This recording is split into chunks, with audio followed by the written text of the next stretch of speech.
everyone, and welcome to the call. Glad to meet everybody today. And just a little bit about this series. This is the Local Leaders Roundtable. Rebecca and I are your hosts, and we plan these things throughout the year. We'll be having another one in November. We are going to take the month of December off, but then we'll be starting back up for 2022. We started outlining those plans, but of course, would love to hear from you guys about potential topics that you want to hear about, that you want to pick other people's brains about, because that's what this series is designed to do. This is put together by AMIBA, the American Independent Business Alliance. And I imagine most of you came here because you got that in the AMIBA newsletter. Some of you guys are AMIBA members, some are not yet. Of course, we would love to have you become a member.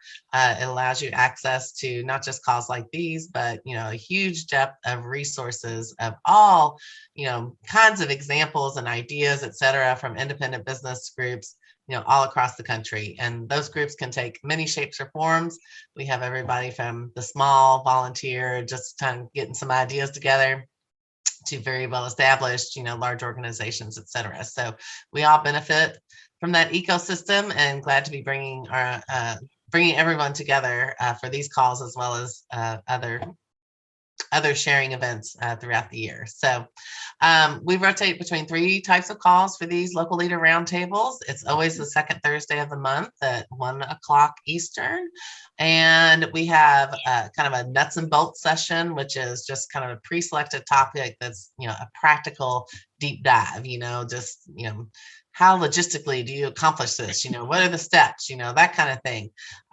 We also do what today's call is, which is what's going on with AMIBA. So let's hear about what AMIBA has done this quarter, what's coming up next quarter. And so obviously the Shop Indie Local is a major push, and we're looking forward to hearing from Jen Risley about that here shortly. And then we also have a third type, which is called the Hive, and which we liken to the cocktail hour after a busy day at a conference, where we chat about anything and everything. What's hot on your mind? What do you got coming up next month? A problem you need to solve, a victory that you want to share, that sort of thing, so that we can kind of continue to develop our network and ideally, we can all, at the end of these calls and throughout the month, be able to pick up the phone, send an email to somebody else that we were like, oh yeah, so-and-so was talking about that at the local leaders the other month. So I'm going to get in touch with them and, help share those ideas and continue to make things more efficient for all of us. And let's also face it, a lot of us are in roles where there's nobody else in our town who has the exact kind of role that we do. So this is where we can connect nationally with other people who face a lot of the same challenges and processes that we do every day. So I think I went way long on that intro. Sorry, sometimes it's very long, sometimes it's pretty short. So it was great. You covered everything. So awesome. Yay. Well, thank you all for being here again. And with that, I am going to turn this over to Jen, who is our main programming today, and I'm just so excited because Jen has really expanded this role with AMIBA to include not just the holidays, but throughout the year, but to have someone dedicated to coordinating this holiday push, which is always so important for our independent retailers, especially, is a wonderful thing. So Jen, turning over to you.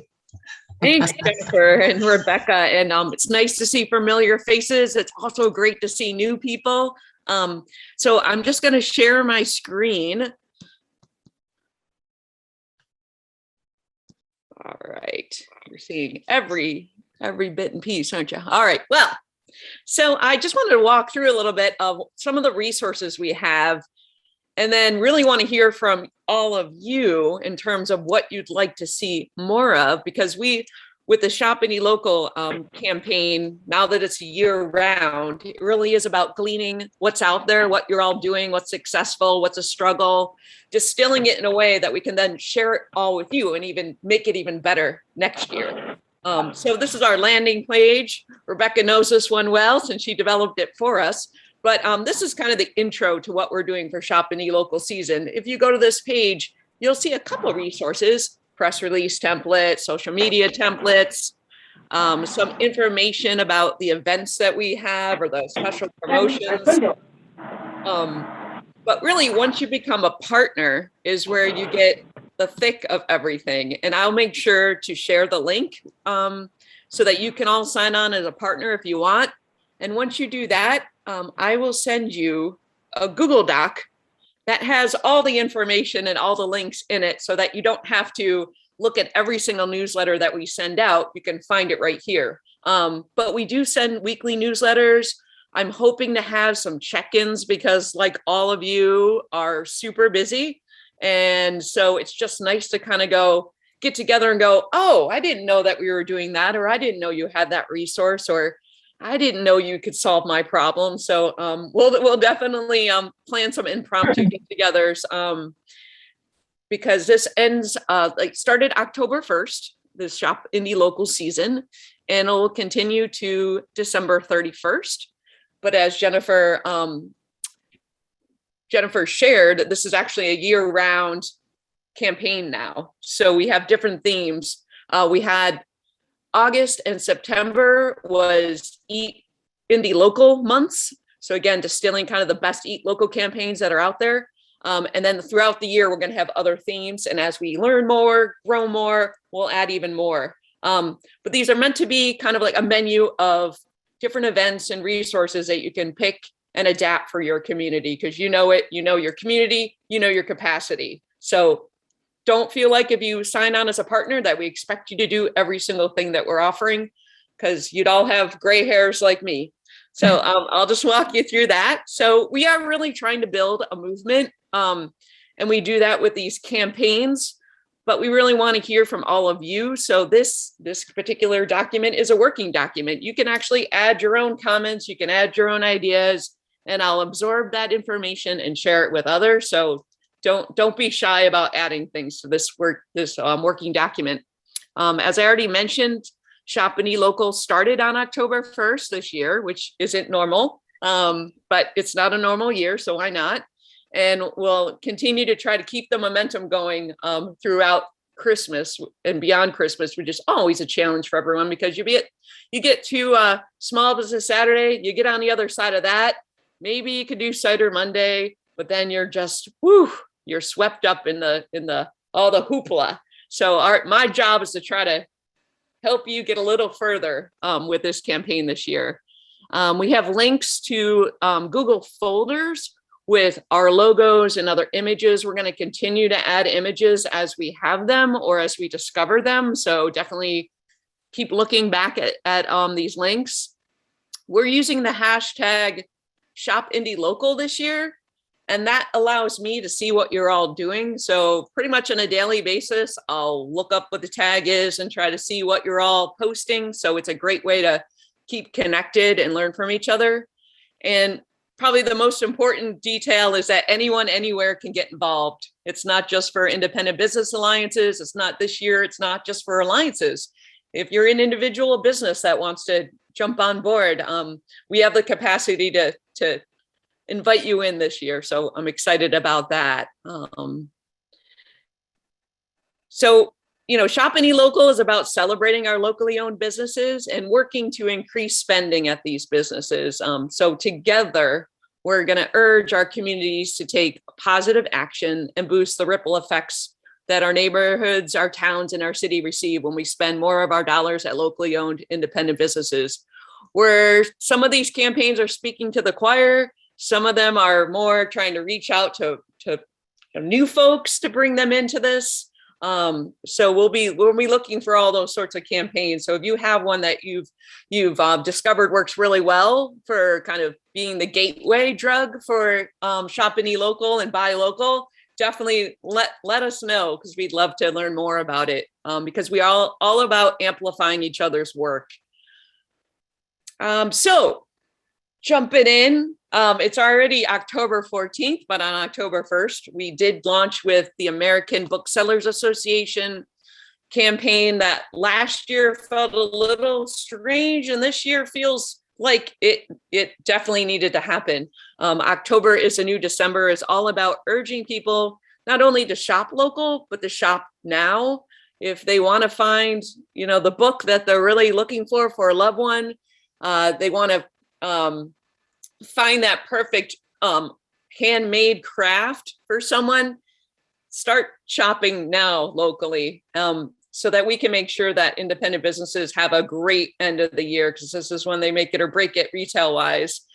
So this particular blog post, we're urging you to copy, paste it, make it your own communities. I know for my community, I live in Keene, New Hampshire.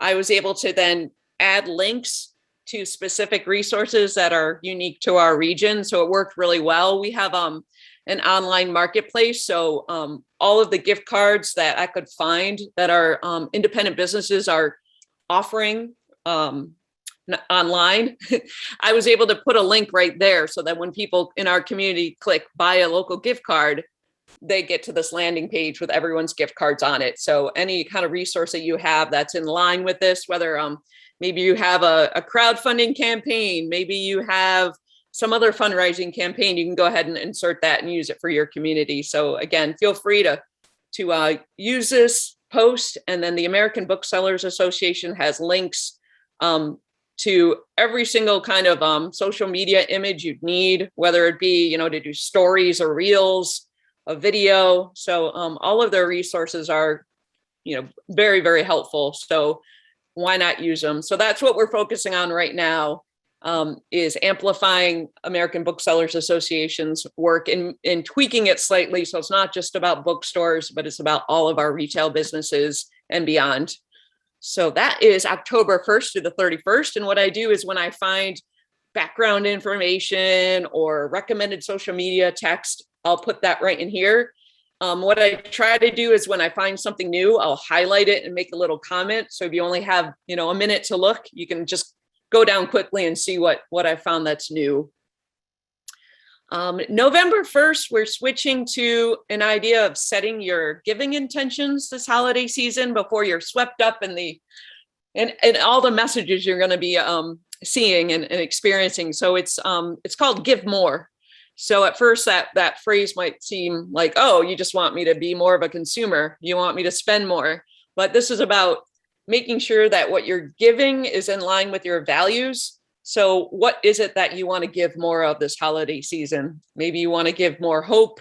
Maybe you want to give more creativity. And that's really what we're all going to be promoting during the first couple weeks of November before the gift buying really starts to get strong. And so we have a blog post for that you're welcome to copy, paste, make it your own. We have some images through Canva that you can adapt. So if you want to give more, whatever, you can go ahead and fill that in.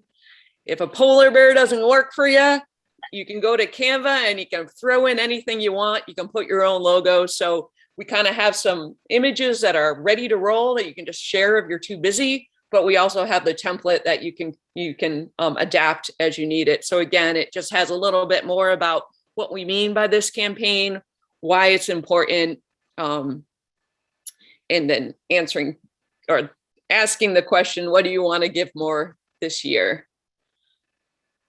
Then from there, we start to talk more about passports and raffles. I know a lot of you have all done passports before, so we're trying to find a way to introduce communities that haven't done a passport before. So kind of providing a template. So we have this year. And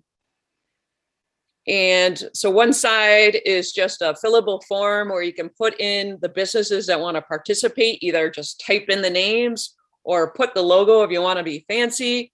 And then on the other side, just has some basic directions that you can adapt to make your own. I'd love to hear how this works or doesn't work for people, because there's all different versions of the passport idea.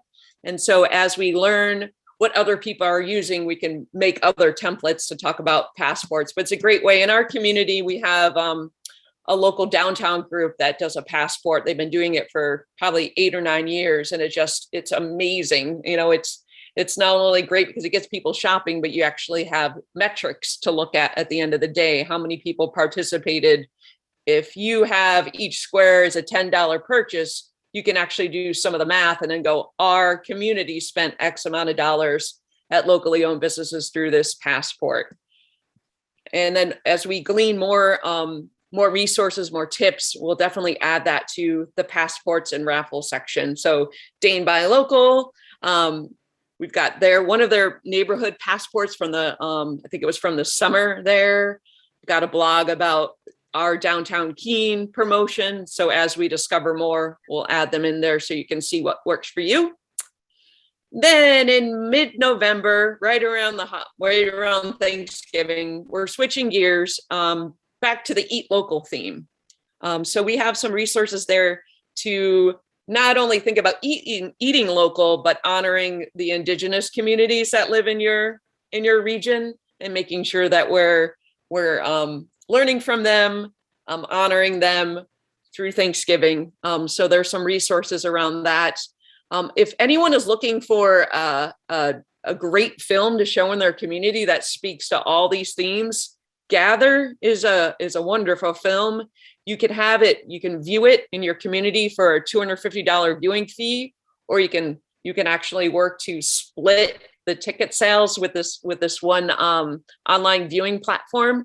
But if you have access to Netflix, it's going to be available starting November 1st. So you can watch it, see if it would really resonate with your community, and use that to talk about Eat Local Thanksgiving. So that's something that we'll definitely do for the small chunk of time, but also fold into our Eat Local campaign next August. And then we go into the Shop Indie Local long weekend, which includes a Small Business Saturday. So these are all events that kind of counteract the buying frenzy that happens over that weekend. In our community, instead of Small Business Saturday, we promote Plaid Friday, so the play on Black Friday. And it's simple. We ask people that are going to buy local, shop local this holiday season, to wear plaid. And then it grows from there. So we started off with having 3 businesses back in 2009 participate. And, they wore plaid and they talked about what it means to participate. And it's grown exponentially since then, so to the point where anytime a reporter tries to get some information, like a new reporter tries to get information about Small Business Saturday, and they call a local business, they go, "What's that?" And they go, "Oh, can I tell you about Plaid Friday?" So it really does work well for our community. And it's not just because we're New England, it's just something that resonates and has been, been happening for years. So this link actually gives you a little bit of overview of Plaid Friday and how we do it. But as we get closer to that, closer to November, we'll actually give you some kind of tips and tricks on how I get locally owned businesses to participate and amplify this campaign. So that's a great one to even start small with. And of course, we're paying attention to Small Business Saturday and the resources that they may be providing this year. Not really sure how it's going to work. So we'll definitely keep our eyes and ears, maybe noses open too, for what Small Business Saturday is going to look like this year. Sunday, there's lots of other ways you can spread the shop local message, but we've been participating. This will be our second year of Artist Sunday. So it really is shop art. And there's a whole group that's organizing that. And then Cider Monday is a counter to Cyber Monday that our local bookstore owner dreamed up. And again, that's a simple one. Serve cider, serve apple-y things on that Monday to thank people for shopping local. And so that one kind of is the American Booksellers Association has promoted that one in the past. And it's growing slowly, but we do have some international participation as well. Hard cider businesses are starting to get the word about Cider Monday, so we're hoping to grow that with a little bit more support. And then while it's more of a nonprofit focus, Giving Tuesday is another great way to keep the love going. There's some great tips for locally owned businesses, how any business and how they can support the Giving Tuesday, which is about volunteerism, giving your money, giving your time. So it's a great way to kind of when everyone is busy and losing sight of what's important to them, to kind of ground you in that, giving back to your community. And as we get into December, we'll have gift guides, online marketplaces. There's lots of great resources. And I know the group here has some great resources that we want to promote. And then it'll continue on through December with, last minute panic Saturday. How can you make sure that last minute shoppers don't get sucked into the online world, but do something that benefits their community? And then we're rounding out December with a focus on what matters, friends and family. We get through some of the holidays and clearance sales, and making sure that when we're going to buy those items, that we check out locally owned businesses as well. And then wrapping up the campaign with New Year's local resolutions from all of you that will guide us through next year, and some of the resources and campaigns that we're going to develop over the year. So that is a really quick timeline. Lots of resources to share, but I'd love to just open it up to questions and ideas. Oh, wow. Again, I'll start with wow. Wow. That, what you've done with this is amazing. And I don't know that as a former IBA leader, I ever had any kind of huge resource pocket like this. That's just, here's ideas, here's everything you need. And what I particularly like about all this is that it's adaptable to all of our communities, because we all know our communities best and what works best. And then we are local, so localize it, but a fantastic job. I mean, I can't even think of anything else to say. Would you consider putting this in it? It seems pretty amazing. Oh, thanks. Thanks so much. It's been a lot of gleaning, a lot of love from other folks. And so I just feel like I've landed in the right position for myself to help it go to the next level. So appreciate that. Well, you have. Anybody else have any questions, ideas, input? Insight on what maybe you've heard something about Small Business Saturday that others haven't? Okay, they're all just stunned into silence. Well, Thanks, Sue. Oh, go ahead. I just said to my assistant, because she just came in and so she's listening as well. And I said, okay, so we're not crazy about Small Business Saturday, because I just asked her last week, have we gotten the link to sign up and what's going on? I love all of this. This is incredible. And I also just said to her, well, cool, we don't have to reinvent any wheels, we're going to steal all your stuff, which is awesome. I think anybody in our position is used to doing that.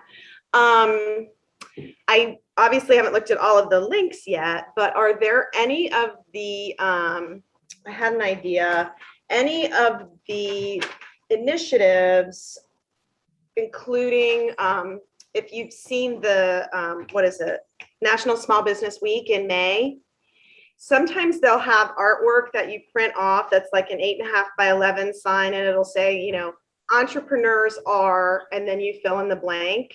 And we've done that years ago and had our business owners fill in the blank, and then we took pictures of them and then, posted them. Are there any things like that? Because I'm wondering, what I'm seeing here is, we are very fortunate to have this historic downtown. We actually have the oldest independent department store in the country here, one of the oldest jewelry stores in the country. And then we have a lot of mom and pop, we're on our third generation in some places, which is super cool. And so people love it. Mm-hmm. But then you're like, and why are you not coming downtown?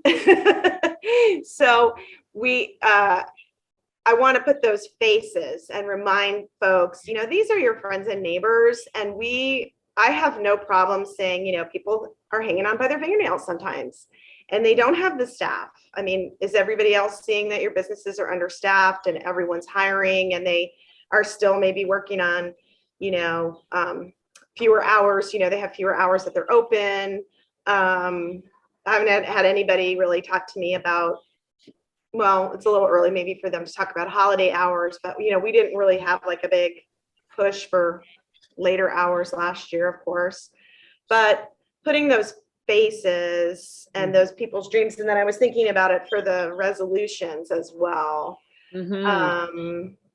So I don't know. I was just wondering if there was any artwork or anything. My assistant perked up when she heard the Canva template because she does Canva and she loves it. And I don't know. I just think there's got to be, I don't know if anybody else, now I'll ask a question. Does anybody else have this same, I mean, I'm assuming people have the same thing, like people kind of from the more suburban aspects of your community sometimes don't come downtown, but then they'll drive, 25 miles to another county where the sales tax is higher to go and shop and park further from the business, but they're parking where they want to go. So I don't know. Just kind of wondering if anybody else has those ideas to draw people in your own community besides visitors.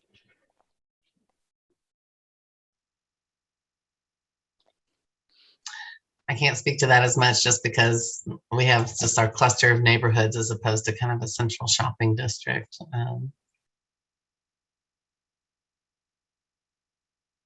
What kind of incentives do you do? Or I'd imagine you're thinking more about walking traffic. So have you used some incentives? So here's what I have tried is, for one thing, to have free parking on Saturdays, the 6 Saturdays between Thanksgiving and Christmas, which our city will not give us. Yeah. Even though everyone wants us, the minute we compare ourselves to anyone, it's Boulder, Colorado, because it's another Big 12 school. And, tons of great local businesses. And they have been, their association's great to me. They have been really, really generous with materials and ideas and time. But Boulder does that. I mean, other of our peer communities do that, and our city won't do that. I'm assuming other people find that when you have a collection of locally owned independent businesses and you're not a mall or a business improvement district or a community improvement district, and you don't set rules, it's really hard to get people to do anything that they don't want to. Like I want to have a holiday open house weekend, but I might get 3 businesses who say they'll do it. Yeah. Have you done the passport before? We haven't. You can use it like a bingo game. Yeah. That's something that we were actually thinking about. What we've done last year is we had a really generous donor. We have our own gift cards that are good at like 125 different businesses. And it's a huge program. And so we had a really generous donor who gave us $10,000 to give away $10,000 in gift cards. And so we said, hey, shop downtown, send your upload your receipts and we'll enter you in a drawing. But we don't have that $10,000 this year. Yeah. And the gift cards cost us money. So obviously all of us are trying to, scrimp and save every penny we can. But I do like the idea of the passport and figuring out kind of a big prize. It always has to be something that doesn't involve them like offering a discount or anything like that. So. Right. Yeah. If you have 10 businesses offering in-kind incentives, they're going to get extra promotion out of it. And now you have some prizes that you didn't have to pay for, and some cross promotion. Right. Just getting that passport out there into the hands of the people who would actually do something with it. You could reach out to some of the nonprofits that you already have relationships with, because their supporters are ideal customers. Right. We had really good luck in Austin doing that, because unlike a campaign that just brings people to an area or reminds them to shop local, which are great, every business felt like they had a stake in it because they had a little sticker to put on the passbook that we handed out. And every business gave one item that was worth $25 or more. So it could be a service, it could be an item, and those were put into 2 small gift baskets and then 1 giant one. So if you completed X number of businesses in the passbook, you turn your passbook in at the end of the day, and then you go into a drawing for the gift baskets. So it's something extra for the customer and something fun. And, you know, a lot of the businesses did specials or had wine or something like that. Some of them didn't. And then there's always a few who just say, I'm not going to do anything because I don't have to, because everybody else is bringing all these people here, right? There's always those. But I think it gave them more of a stake in the process that, you know, to bring people into their door in particular. So it worked really well. It's Yeah, and on the passport, it can include required purchases if you don't do a drawing, but instead earn enough points and you get whoever gets the most points wins X. If it's done as a contest instead of a drawing, it's not considered a lottery. Gotcha. Then you can actually, you know, include some purchases are required instead of having to say, with a drawing, you have to say no purchase necessary because it becomes a lottery if you do. Right. Mm-hmm. I'm a little curious too. We did a passport contest citywide for 8 or 9 years. Ours just kind of petered out after a while, and it was hard to coordinate across the entire city. We tried different things to freshen it up and that sort of thing. But we are bringing back the passport in a neighborhood. We have kind of committees that focus on the south end of Louisville and committees that focus on the west end. And so South End decided to do a passport thing. So I'm curious about how that's going to work in a more, you know, geographically bounded area. So we ended up shifting gears more towards, I mean, we would use Small Business Saturday as a launch, but you know, last year we put a lot of effort into a multi-vendor e-commerce site, which did okay. We were super late to launch it. I mean, it was like the first or second week of December. So, but this year we're partnering with a larger nonprofit that's interested in doing the same thing. And so I think a lot of that will be a lot of our holiday campaign is, you know, driving people to that website. And Jen, I was curious because I think you had done the kind of the site that's a window onto other people's sites kind of thing. I was curious how everybody, if there were other people doing the multi-vendor sites idea, or if that was still a thing this year. I think it definitely is a thing still. It's like I think it's keeping the momentum going now that you've got all these people who have, you know, put something on your marketplace online. It's just continuing to get them to refresh it when they're all so darn busy. But I know that's something that we wanted to focus more on, just learning together what's working, what's not, because it can become a pretty time and financial intensive resource to offer your community, but it's so wonderful when it's used well and amplified well. I'm just curious if anybody else has any thoughts or experience with an online marketplace. So can you explain that a little more? Is it one website and then it links to other businesses' e-commerce? Yeah, it can be it's a couple different ways or a few different ways it could be set up, but ours is actually, instead of us, you know, we don't have any items that we're selling. We're just highlighting items that other people have on their e-commerce, but it also allows folks who don't have an e-commerce site, it's nimble enough that they can set up a PayPal system. So it's kind of like a way that somebody can get involved with e-commerce, but not having to start it all on their own. So that's another thing that we definitely haven't done a great job of getting the word out about that feature. But it's nice that it can be done that way for folks who are new to it. And do you want to drop a link of yours into the chat?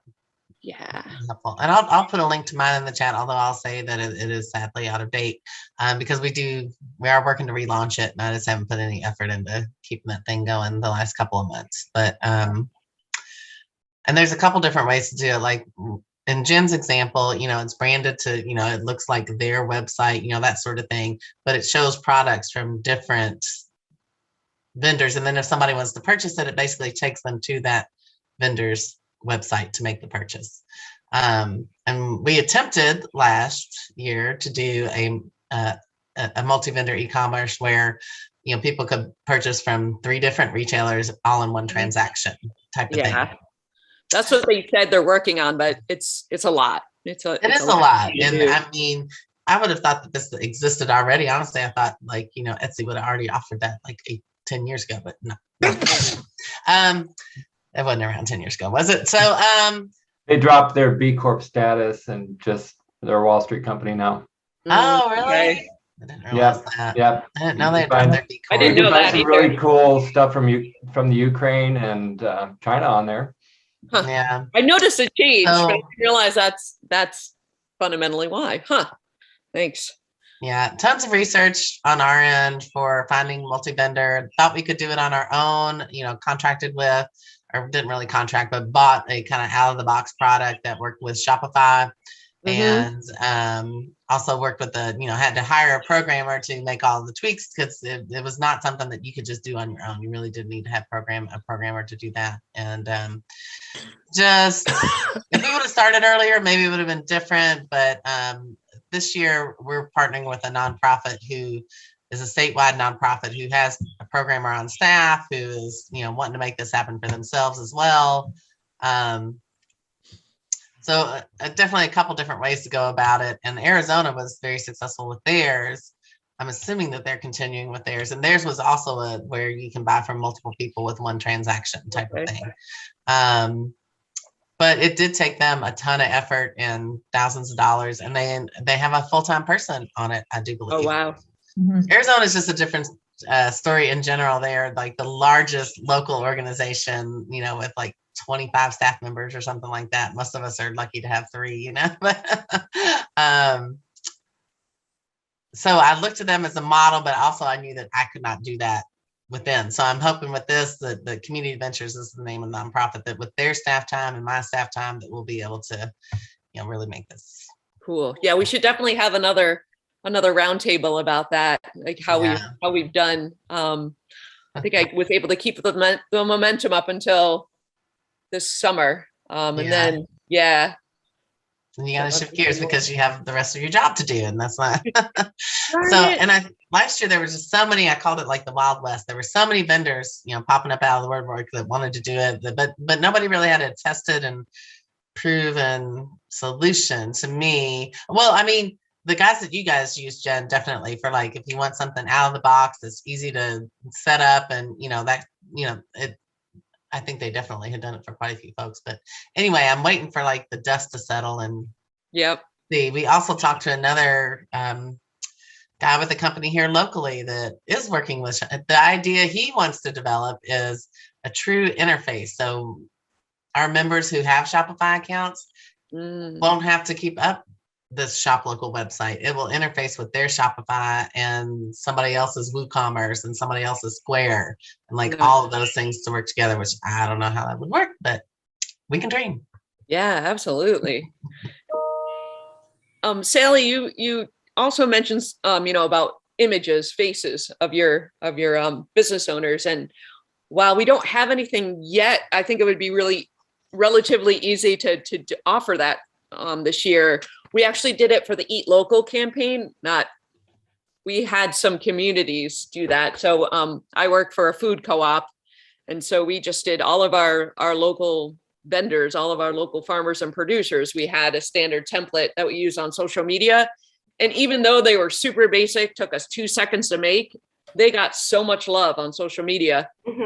It's the 3rd year of using the same exact images, and every time people just go bonkers over it because they love to see faces. So I think that's a great idea. So thanks for asking. Yeah, I mean, maybe I can get my assistant Rochelle, who makes everything look beautiful, if she comes up with something on Canva, I could send it in. Oh, that'd be perfect. It's Yeah. just so fun to see what the different business owners filled in the blank about themselves, you know, or about what entrepreneurs are or what they do. And so I just think it's, you know, it reminds that there's humans, because for us, and, you know, this is a message when I go out and I talk in the community and I talk to civic groups or whomever, you know, I always say Amazon and eBay are not hurting. The grocery stores are not hurting. The gas stations, you know, maybe now the gas prices are going up, but everybody's still got to get gas. But our folks are hurting. And the stories, you know, Amazon cannot, you can't call them. You go, hey, Joe, it's Sally. I need something for blah, blah, blah, you know, meeting. And he's like, oh, blue looks great on you. We've got this, this, and this in your size. Come in and try it on. Or we'll send it, like our department store, you can actually, like, they'll let you take it home and try it on and bring it back if it doesn't work. Or we have businesses that have free delivery. I mean, that's the same day, or you could pick it up 30 minutes later. Amazon can't do that. And they're not going to have that customer service experience. So that's the message that I try to get out. And I try to get the business owners to tell me their stories if they're not telling them themselves. I have 2 questions though from DW and Rebecca with the passport. Rebecca, it sounded like you had a 1-day event. It wasn't. It sounded like maybe you've done one that lasts over a longer time frame. Mine was 1 day. Mhm. And it was in a district because Austin's just too big to do it all over town. And it was one Saturday. And so we went out and chalked the sidewalks.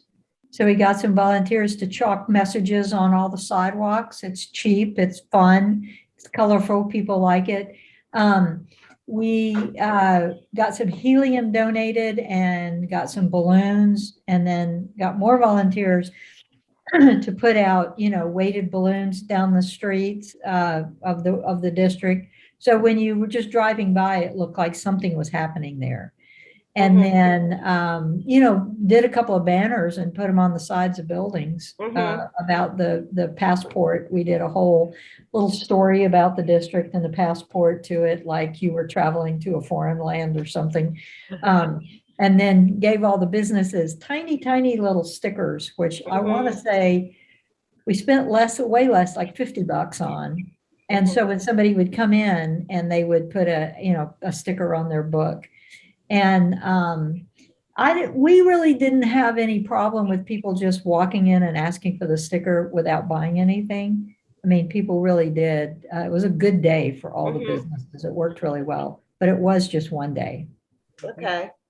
And okay, so I won't go into too much, but it's just funny when you say like, oh, we chalk the sidewalks, we put balloons. Like our historic district, they're so strict about everything. So not even balloons. So can the businesses put them by their doors? it's such a pain. I mean, sometimes we just do it. Yeah. I have a very good relationship with the city staff, but you know, it's just, I don't know. I feel like there's so many roadblocks all the time. The other question I had was but you've given me some ideas for sure, Rebecca, because we have a great Christmas parade that's all horse drawn. It's like one of the largest horse parades in the country. And what's great is, you know, people come downtown and they watch the parade, but then they all leave. Like you can watch them all leave. And so we're trying to get them to stay downtown. And so we met virtually, our little committee, and about just holiday ideas, and thought, okay, well, how do we incentivize them to stay and put something in the parade? So maybe like banners, you know, if we did something on that day. Do you get any pushback? Does anybody get pushback from your retailers about like, well, we don't want to offer? Did they have to offer anything special, or just go and shop at those? We encourage them to do something special. Right. We never ask businesses to give a discount. Okay. Ever. Right. So some of them do, but some of them it would just be like, we have a showing of something, or we Mhm. have, this person's going to be reading, or this one's going to do this, or they have musicians in, or Uh-huh. they have food or something like that. So sometimes it's that. One thing we did that was really successful is, those little H brackets that you get for real estate signs, and the corrugated plastic that you just slide down on them and you stick them in yard signs kind of thing. We used to do yard signs everywhere. And what we would do is not date them, because I think they were pricey. I think the plastic ones cost like $17 a piece. Mhm. So we would say, street fair, or shop local this Saturday. Mhm. And then we would get the businesses and we put them all out. And, some of them got stolen, some of them disappeared. But by and large, if they're out there for a week, they were really good marketing. And we did get flack from the city about putting them in the right of way. So we would go out there and move them back up on the, sometimes in planters, or, in little cracks in the sidewalk and stuff like that, or driveways. And then sometimes the businesses would come out and move them back on the right of way, and, and we would just say, "Oh, I'm so sorry." We kind of took the ask for forgiveness, not permission Yeah. view. And so much of that, and it is in Austin, I'm sure it is in other places too. So much of it is complaint driven. So there really wasn't like a city person driving around looking for this stuff. Mhm. But if somebody complains, and then they'll come out. So a lot of times, the people who are driving by don't usually complain. It's usually somebody in the neighborhood who just doesn't Mhm. like Mhm. what you're doing. So Yeah, I'm I gonna want jump to. in here real quick because we just got a Okay. couple minutes left. So can we maybe have some closing thoughts? And I wanted to see if anybody else had some burning questions that they wanted to address. Go ahead, DW. Yeah, just to build on what Rebecca said, don't ask them to offer discounts. Instead, what works well for most businesses is to do an upsell, like um, buy something additional, or an increased package to a service like a salon. And some businesses have high fixed costs and low or no variable costs. That's geeky way to say that a Pilates studio doesn't have any additional cost if they have 23 people coming to a fitness class instead of 22. They have the same fixed cost regardless. So they can, and comedy clubs or other kind of businesses that have high fixed costs, low variable costs, they can offer free seats at an event or class or things like that all day long. And it's just an opportunity for them to reach more people. Yeah. Great. Awesome. Well, folks, I mean, if you want to stay on the call, we are more than welcome, but I just want to honor everybody's time for sticking with us for an hour here. Any other burning questions or thoughts before we start to wrap up? Or